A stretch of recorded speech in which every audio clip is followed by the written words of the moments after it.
Hello, everyone. Thanks so much for joining me here today as we get to talk about one of my favorite subjects, comic books.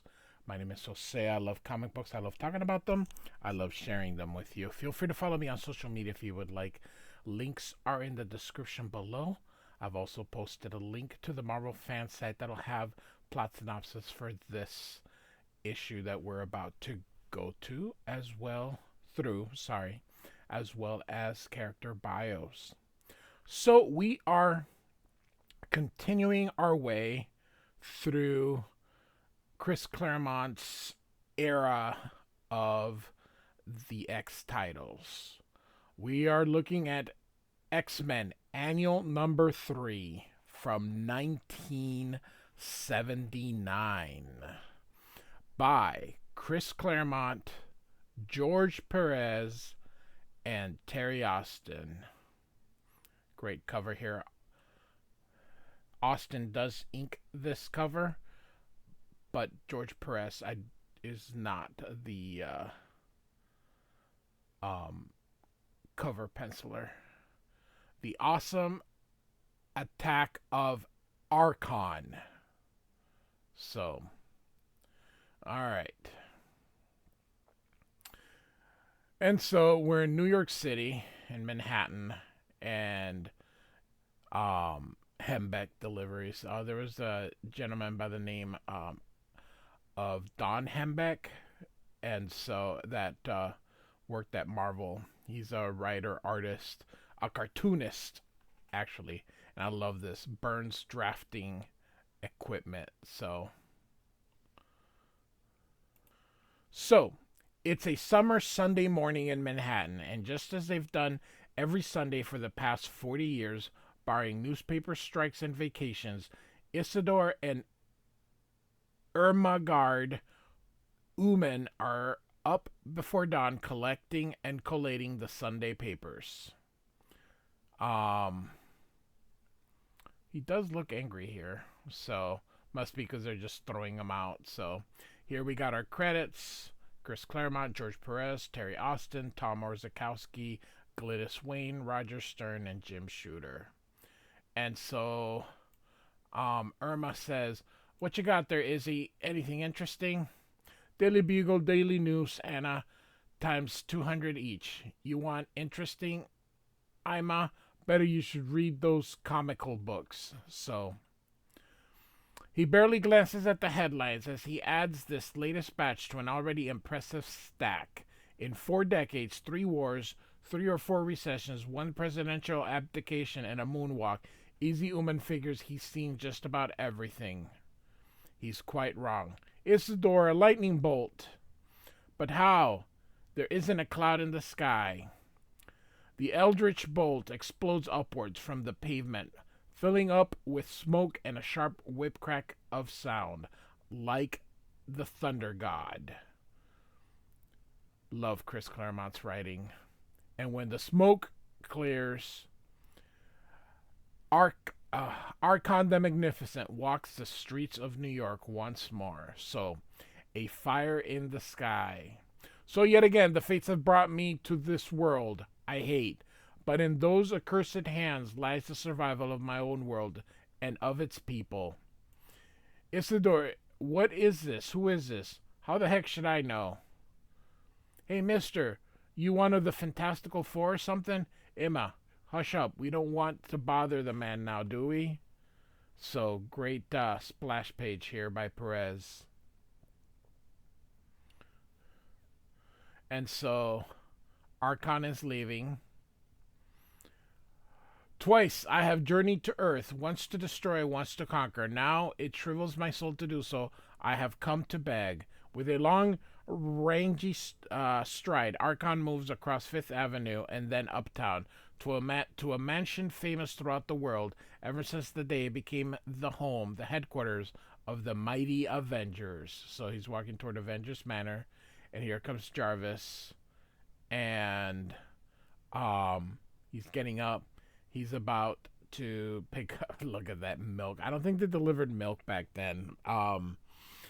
And he's got the paper. He's about to pick it up, but here goes Archon, or whatever. And he's like, "Greetings, human." I would speak with one of your masters, the Avenger known as Thor, God of Thunder, and if you value your mangy life, take me to him without delay. Who? Wait, I recognize you from the files. You're Archon. Did I say Argon? My bad. Um, you want to see Master Thor? I'm afraid that's not possible. He's not here," says Jarvis. "I've come a long way, little man, and I'm in no mood to be trifled with. Please believe me, Mr. Archon. I'm telling you the truth. None of the Avengers are here. Ugh. Have I come so far, endured so much, only to fail? No, you must summon the God of Thunder at once, or I'll snap your neck as a rotted twig," he says. "But I can't. Master Thor is no longer a regular full-time Avenger. He's on a personal private mission." And it says here, for details, see Thor's own magazine. "We have no way of contacting him." And so we get someone from another, in his mind, probably from his world. "Archon, how fares your quest?" "Thor was our only hope, Grand Vizier, and he's not here. And I know not how to find him. Our world is doomed." "No, not so, my liege. There is another Earthling whose powers may yet save us. Open your mind, that my power may lead you to her." So he must be talking about Storm. "But hurry, Archon. Hurry. Time grows terribly short. I hear Greybeard and I obey." And he drops Jarvis. And so we get here an image of Storm. Very cool here. Perez, even in 1979, he was making beautiful art here. Um, so we're in chapter 2, Rogue in the house, and the X-Men are in the danger room, practicing. You see here Colossus, Nightcrawler, Banshee, who is not able to participate. He is right up here in the watching. Unfortunately, Banshee is injured with his powers, so well, you best do something about that robot still in his feet, says Banshee. "Interesting. Cyclops not giving orders, only advice. He's letting the others operate on their own. I hope he knows what he's doing." So you see here Storm kind of getting hit with these fans, creating great wind. You know, how much would this cost? I would tell you. And none of them work. Where the hell do they get money? All right. Even if you have some kind of fund, they would the way they beat up on those danger rooms, they just go through too much cash. So um anyway, Wolverine's about to help her, but now he's caught in these tentacles here. So um Cyclops says, "Storm, there's no need to panic. Calm yourself, relax, and you can find your way out of the trap." Um No good. She can't hear me. Banshee, shut down the danger room before it's too late. So, Storm causes a big lightning bolt, and oh, or maybe it's not Storm here. So suddenly, um, here comes a piece of the equipment here, and it hits the main computer. So now everything is going on at once. So the danger room is trying to kill the X-Men here. Cyclops tells Banshee to shut down the danger room. Banshee says, "I can't control it. It's all gone. So you'll have to use the emergency switch." So Cyclops says, "It's only 20 feet away, but I have a better chance of survival joggling blindfolded through a minefield. And if this switch gets knocked out of commission before we can get to it, we've pretty much had it." So "I appreciate the workout, robot, but it's time our battle ended. Since I cannot defeat you alone, I will need assistance. Cyclops, can you free Wolverine?" "Good as done. Hold still, Wolverine. I don't want my optic blast to hurt you." "That'll be the day," says Wolverine. "Now, Wolverine, a variation of our fastball special." So he throws the robot at him, and Wolverine, of course, uses his claws and cuts him. And so you see here, Storm, "I'm sorry, I did not mean to. Later, Storm. What's important now is getting to that cutoff switch here." So, Nightcrawler goes, "The others are getting chewed up on the floor And with all this clutter in the air, I don't dare try teleporting when I can use my wall crawling talents to find an alternative, safer route to that switch. So, but then then Nightcrawler is hit here. Um, and so now Colossus, so this Stager Room, is really tearing them a new one. So these issues during this era is like double size. So Chris Claremont has to fill up a lot of time because normally he's not writing um, this much story into a single issue. So basically, this thing is kind of filler material here. So Cyclops ends up using his thing to hit the switch, and finally the X-Men get some peace. Look at how George Perez just draws all this destruction, man. That man gets even more detailed in the 80s. So anyway, Banshee, Sean, are you? I'm fine, Kurt. Just a little single singe. Saints, what a mess, says Banshee here. And so Colossus asks, "What now, Scott?" "Well, make sure all the fires are out, the system shut down, and then everyone take the rest of the day off. The cleanup can wait till tomorrow," he says. "If you have no objections, Cyclops, I'll join you later. Right now, I prefer to be alone." And Peter calls out to her. And then Cyclops says, "Peter, help Banshee, okay? I'll handle this." "Storm, Ororo, wait a minute. If you wish to yell at me for what happened, Scott, please don't. I know what I did was wrong. I know my actions almost destroyed us all." "Yellow Ororo, I just want to talk. You panicked. Why? Your claustrophobia?" "A little, perhaps. Scott, have you ever questioned your being an X-Man? Is this the life you dreamed of when you were young?" "Not quite." And you can see here he's got his eyes closed as he's taking off his goggles here. Or, I don't know, what would you call this? His eyepiece here. And now he's going to put on his glasses here. So Cyclops says here, "Not quite. I was happy in Kenya. I used my power to help people. As an X-Man, all I ever seem to do is fight. Our skills are needed," says Cyclops. "Needed so much that we must forever deny ourselves normal lives." And Cyclops says, "I don't know here. I wish I had some easy answer for you, Ororo, but for both of us. Just the same, I'd like to help you. If something troubles you, please come to me. Tell me about it. Don't hold it in." So, alright, so she goes up into her attic, and she's thinking a lot of stuff. But up here, we see that Archon, and so she is the one, he thinks. And so he's opening the attic, and suddenly he grabs her and says, "Be silent, Earther, and I will not hurt you will not be hurt. I am Archon, and you are coming with me." Of course, she says, or she thinks no. Should actually would have been more if she yelled it. And you can see she uses her power and knocks him down. And so Cyclops says, "I wish Professor Xavier was here or Jean was still alive."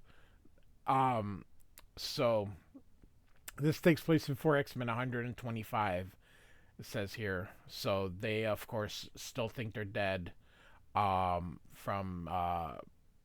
the time they were with Magneto. So I've got a lot of nerve giving her advice. I barely understand the inside of my own head. And Banshee says, "Listen to the thunder. Ororo must be watering her plants. I've never heard it this loud before. I better get up there and have her scale things down before her squall damages the house." "Aye, then come join me for a cup of tea, Scotty." But suddenly this man busts right through. "Good Lord," says Cyclops. Man, look at this detail. I can see why people started just loving George Perez, and I can see why Teen Titans was such a hit.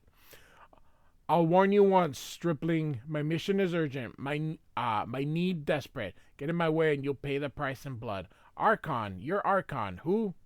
I saw him on TV years ago. He came to destroy the Earth, but the Avengers stopped him. Of course, that was in Avengers 75 and 76. I don't know why you've come back, mister, or what you want with the X-Men, but I'll be more than happy to give you the welcome you deserve. And so you can see Cyclops using his optic blast to hit that Archon guy. And he falls all the way to the pool. And here's Peter, all confused as to what's going on. And he's like, what? Who? Give me your hand, comrade, and I will pull. Colossus, armor up. This clown's an intruder. I think he may have attacked Storm. Take him. So, Colossus, or Peter transforms into Colossus. The guy's getting up here. Another superpowered youth. By the gods, I've stumbled into a nest of them. But though I face one foe or 100, it makes no difference. Archon will vanquish them all as he hits a Colossus. And Colossus says, Niet, and punches him. I love this great panel here. So, what a blow. It seems I've my workout cut out for me this day. I would not wish it otherwise, he says. The X-Men are 6 to your 1, Archon. Lay down your weapons. There is no need for a fight. We can talk. And so Archon answers to no one, least of all a woman. And Colossus says, be careful, my friends. I only pulled my punch a little, yet the stranger's unhurt. He is no ordinary man. I am no man at all, giant. I'm an Empyrean. So he says, the armored one, Colossus, is the most powerful opponent, and there be the most dangerous. I must deal with him first. And so he fires his red bolt at him. Then Wolverine uses his claws and breaks his shield. And Cyclops says, duck, Wolverine. Archon's pulling another lightning bolt. And you can see him using the optic blast to get it here. I zapped Archon's lightning bolt, but the energy backlash didn't even phase him. And so he grabs Nightcrawler by the tail. Get him, Cyclops. I can't hold him for long. And so, misanthropic fool, you cannot hold me at all. And so he throws it at Cyclops. Here comes Storm. He throws it at Storm. And in an, it says here, one instant Storm is there, the other she isn't. Of course, Banshee with this good showing here, Banshee with his mouth wide open just calls out to her. And so Nightcrawler kicks him in the head. Murder, he says. And he goes to throw a bolt at him, but Nightcrawler teleports, of course. And he comes back and punches him. And now Colossus is upset. I love the yellow eyes there. We have done no harm, Butcher, yet you attacked without warning, slew without mercy. As you have done to us, so shall the X-Men do to you. And he throws him into the water. And then he picks up the tree. Roots and all, that's impossible, actually. The tree would most likely break. But the roots are normally pretty big in there. Archon gets out of the water, kicks Wolverine. So he says, I hate to disappoint you, X-Men, but I am far from beaten. And suddenly he goes, sacred rings of fire, as he sees something in there. Love Wolf them showing Wolverine there kind of as beaten up. And Colossus just decks him with that tree, just shattering it. And Wolverine's like, geez. So, man, what a good panel that is. I like the sound balloon. Crumb. So, that did the trick, Colossus. He's down. He can't hurt us anymore, Peter. Let him be. Archon's bone must be nearly as strong as yours, Wolverine. Nothing's broken. He's just and he's conscious. Not for long. Dear worst human, I have done my duty to my people and my world. I'm prepared to die. So, Cyclops says, "Why did you come here, Archon? Why did you attack the X-Men? What did you want with Storm? Save your questions, Earther. I will not answer, and you have no power to force me. Oh no? You've a minute to change your mind before I leave you to Wolverine's tender mercies." "Bah, you are bluffing. I have faced your kind and your coward's code of ethics before. You will not harm a fallen foe." "Say that in 50 seconds, bub, if you're able," as Wolverine grabs him. Um, It is a bluff, isn't it, Cyclops? Of course, they whisper to each other. Does Wolverine know that? So, watch it, Wolverine. Don't hurt him yet. Nightcrawler, let me see Archon's quiver of lightning bolts. Do you have an idea, Cyclops? Maybe the TV news tape I remembered showed Archon hurling a golden bolt at some atomic scientists. They disappeared. He threw the red and black bolts at us, but the only golden bolt he threw at Storm, and then she disappeared. According to those Avengers, those physicists had been teleported to Archon's world. Perhaps the same thing happened to Storm. Care to comment, Archon? No? Well, I think Storm is alive. And you can see here Wolverine still has his claws there. And we're going after her. Banshee, hold the fort. If we haven't returned by mornings, notify the Avengers and the Fantastic Four. And Banshee says, "I wish I was going with you, Scott." "So do I. Cross your fingers, because I really don't know if this is going to work." So he throws all these golden ones at them. And so the land of shadow, dawn of death. So we're in chapter 3 here.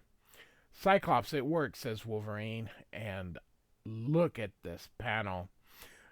You know, when people are used to the era of the, and I know this is almost 80s, but art has evolved to such an amazing, when you look at it from Jack Kirby and Steve Ditko to then John Byrne and George Perez, eventually you get Frank Miller, you get Jim Lee, Mark Silvestri. I mean, golly. So, here is Archon's people.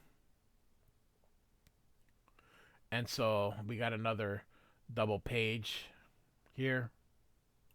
So the X-Men say, "We want Storm." This guy says, "Vizier, what should we do?" So let me make this a little bit bigger here. And so Vizier says, "What we must, Warlord. The Earthling female is our salvation. We cannot give her up." And so, and then, Archon made it with them. Okay. And Wolverine, so he says, and you will not give her up, Greybeard. Hear me and obey. Warriors attack." And of course, Wolverine doesn't like that, but whatever. And so the X-Men begin to fight them. And so these three Earthers face dreadful odds, Vizier, but so did the Avengers, and they defeated the cream of the Imperion's Guard. You'd best get to the temple and complete your spell as quick as possible. And the Vizier says, "I will do my best, old friend. You do what you must, Vizier, so long as you succeed." So here come the X-Men, and the Vizier is going down, but of course we see Nightcrawler's eyes and his tail there. So Nightcrawler's been following him. So Wolverine says he thinks he found the exit. "About time, Wolverine," says Cyclops. And so he notices this column's the thing holding everything up. So he brings it down to bring the ceiling down on them so they can get some cover, which would most likely kill them, the people down there. But hey, that's okay. Nobody dies. It's like G.I. Joe when they shoot. They don't hit anybody. So Warriors back. The roof is caving in. And so Wolverine says, "I picked up a faint scent, boss. Storm came this way." "Good, Wolverine. Between you and Nightcrawler, we should be able to find her," as he hits this guy with his optic blast. And so here comes this Archon here. "Damage is extensive, Imperium, but the casualties are remarkably light.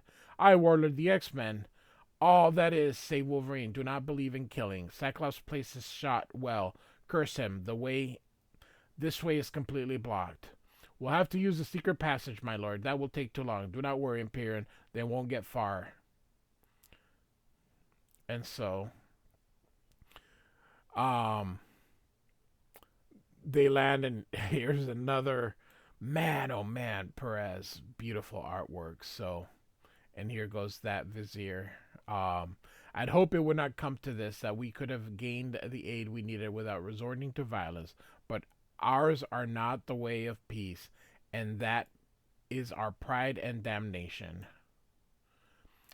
I thought I'd be used to the darkness by now, but it still terrifies me. The Earthers call it night, and I accept it as a part of the natural order of things. I hate it. I yearn for our eternal, all-embracing light. So Nightcrawler's still following him. So the Vizier comes in. I hate, during those days they colored sometimes just to hurry. They did everything like in the same color, so um, that can be a little hard when you were reading these. So the Vizier's right here and says, Sasha, uh, is all in readiness. Vizier, we saw the fires in the city. What's happening? The X-Men have come to rescue their friend. Prepared or not, we must begin at once. I understand, my lord. I will take care of her. Has she given you any trouble? And we go down here. None. She accepts her fate with the courage of an Empyrean. My teacher. Must she die? I fear so. And so you can see Nightcrawler right here, shocked by the news, and you can tell by the little slashes that are there. Of course, Nightcrawler says, "Not if I can help it. I don't see many guards about. Getting Ororo out of here should be." And then he says, "Well, it can't be Storm." And so, what have they done to her? Child, it is time. And so Storm says, "As you wish, Vizier. Do not be afraid. I will do what must be done," she says. So I thought, I'm sorry, though it will most likely cost you your life, she says, "it is my life to give." So you can see Storm's old uniform right here. So how can we ever thank you? If you and your people live, Vizier, that will be thanks enough. I'm hearing things. Storm's helping her captors, not resisting. But why? No time to get back. No time to get back to the others on foot. Whatever these people have planned, it sounds like they're about to start. I'll have to find another way to tell the X-Men where Storm is. Her cape should do the trick beautifully. With luck, the element of surprise plus Ororo's fear of confinement should produce a pretty spectacular reaction. Oh, Sharia, summon the warriors. Whoever you are, away. Oh, Nightcrawler. Oh no! And you can see the lightning bolt behind. Of course, they see the lightning bolt. And Wolverine notices it. That lightning bolt. Heads up, guys. I think I just spotted where these bozos are holding Storm. All we gotta do is get there. Consider it done, little comrade. Ha, way to go, Colossus, as he looks toward him. And he's got this dragonish looking creature here. And what an amazing panel by Perez. This is the only George Perez issue of X-Men ever. He did that one cover with where Wolverine is trying to where Magneto's having Wolverine shove the claws into his face. So he did that cover. I forgot which issue of X-Men, but we have covered it. And now this. So that's it. So off goes the three, and Wolverine's hanging on that on the leg. And so there's another lightning storm there. Go back, my friends, or you may be harmed. This tempest is almost out of control. Cyclops, it looks very dangerous. What should we do? And Cyclops says, land. So, Storm, we've come to take you home. And Storm says, "No, Cyclops, I have pledged my word to these people. I will not leave." Um, and Wolverine says, "Better talk fast, boss. Here comes the welcome wagon, and they don't look too pleased to see us." "Ororo, why? I cannot explain. There is no time. Please trust me, Cyclops, and go." "Not without you, babe." And he takes out his claws. "No, Archon. If you take your X-Men, know also that you condemn my world, my people to death," he says. So, um, so Cyclops says, "Okay, you want our help, give us a reason." And Archon says, "Very well. This world is not yours, X-Men. Our light comes from a single celestial source, such as your sun, but from a huge energy ring. Sorry, our light comes not from a single celestial source like your sun, but it comes from a huge energy ring orbiting this planet. We have ever lived in the light of that eternal day." So it's always daylight there, apparently.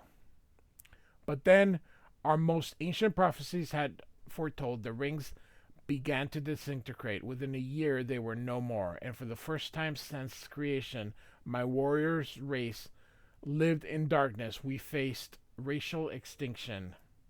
But then my vizier discovered a way to save us, a way that required the destruction of your world. The Avengers made that act unnecessary when Iron Man created a device that, when charged with lightning, summoned by Thor, God of Thunder, restored our life-giving energy rings." And that was Avengers 75 and 76. "For a time, all was before, until weeks ago. Without warning, we were once again plunged into darkness. Iron Man's machine had inexplicably failed. Though my vizier managed to repair it, we could not recharge the device. That seemed to require the power of a god. Worse, the vizier learned that if the fire rings are not re-energized within a specific time, a time that is almost up, we will decay beyond a point of no return. Sorry, they will decay. Originally, I sought out Thor, but he proved unavailable, so you chose Storm. Perhaps I should have asked for your aid, but that is not an Imperion's way, and I could not risk being refused. Our needs for Storm is imperative. Cyclops, I found Nightcrawler. He's all right." Good, says Cyclops. "Here's the device, Imperion. Wolverine, Kurt, take a look at it.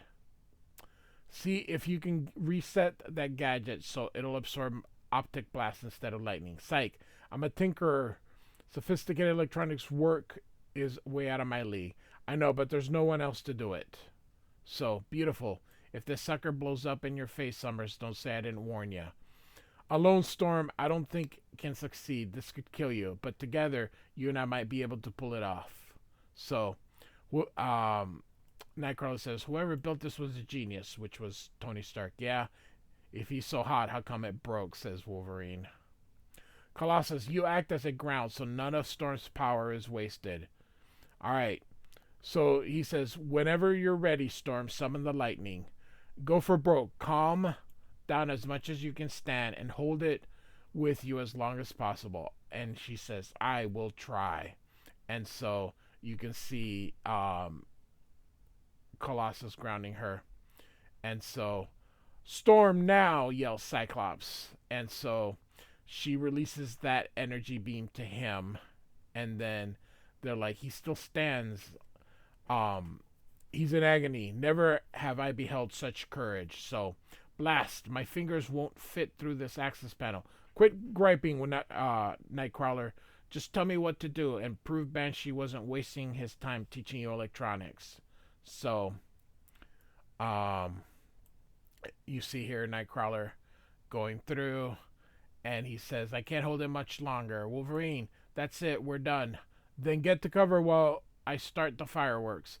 Let her rip, Cyclops." And so, boom, great panel here again.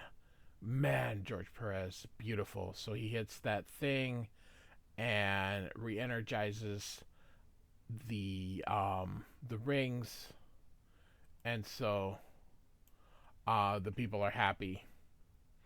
What would happen? It's actually pretty realistic if the sun were to just drop. we would freeze to death. So, um,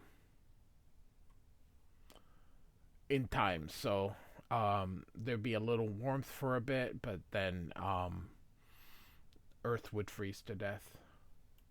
So these warriors are looking for Archon and the Outworlder, and because everything kind of got destroyed, but the mountain got destroyed. A couple of people, looks like the X-Men are here, and a couple of his soldiers. The mountain got destroyed, so this guy thinks, oh, if I could have died instead of you. And he says, a generous offer, old friend, but also thankfully quite unnecessary. So everyone's coming to, and so you can see the people are celebrating here. And so Archon is going to talk to the people. Thanks to the X-Men, we still live. No honor, no reward can do them justice. They have Archon's undying gratitude, his friendship, and his loyalty. Should they ever need our help, as we have needed theirs, they have but to ask. So, they asked to go home, and so Archon offers them that he could conquer a universe with them, and they're like, nah, that's all right. So, he takes his lightning bolts and sends them home, and says, farewell, my friends, until we meet again, which I don't think they ever did. So, thus the end of our tale. So, X-Men Annual Number 3, Chris Claremont, George Perez, and Terry Austin. Like and subscribe. And I do thank you for listening. Goodbye.